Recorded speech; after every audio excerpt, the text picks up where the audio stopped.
So what we're talking about today is, what does it mean to savor God's grace? When people use the word savor, usually we're thinking of something that we like to eat. How does something taste in your mouth? What is it? Pleasure does it bring you? When I think about savoring God's grace, it is my deliberately thinking about, meditating on the word the scripture uses is meditating on the grace of God toward me, toward the church, toward his people. So how do we do that? When I think of savoring God's grace, I think of three things, or as we talk about as a church.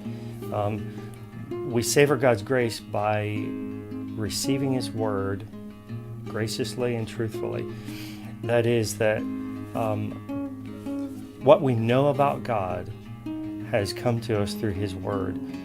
People talk a lot about, well, God is this way, or God is that way, or I love God because he is such and such a way.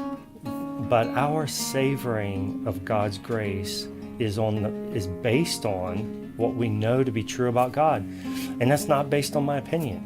That's based on what he has said in his word. You cannot savor God's grace without knowing his word, because we know God through his word.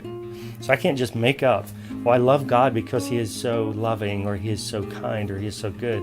That may be true, but we can't savor a God that is fictitious, or one that we've made in our own image or after our own likeness.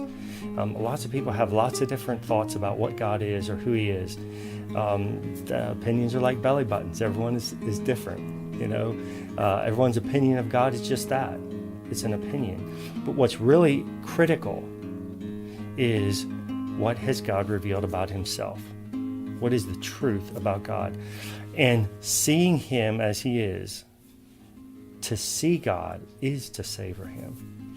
I don't think you can see God as he has revealed himself without delighting in that. And that comes from his word. So all that just to say, I don't think you can separate savoring the grace of Jesus Christ from the word of God. Those two are together. Secondly, not just his word, but we learn about God from his word, but also we receive grace from one another. Grace is impossible. How do I say this? Grace comes to us from God, not just through his word and his spirit, but also through other Christians. So a critical part of my savoring God's grace is my fellowship with his people.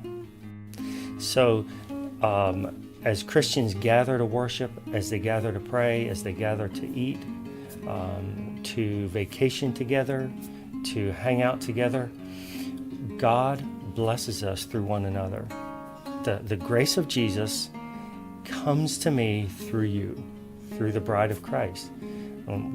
We don't savor the grace of God as independent entities. We're not what Simon and Garfunkel sang, I'm a rock, I'm an island, and I stand alone. We don't. God's made us to receive grace through one another.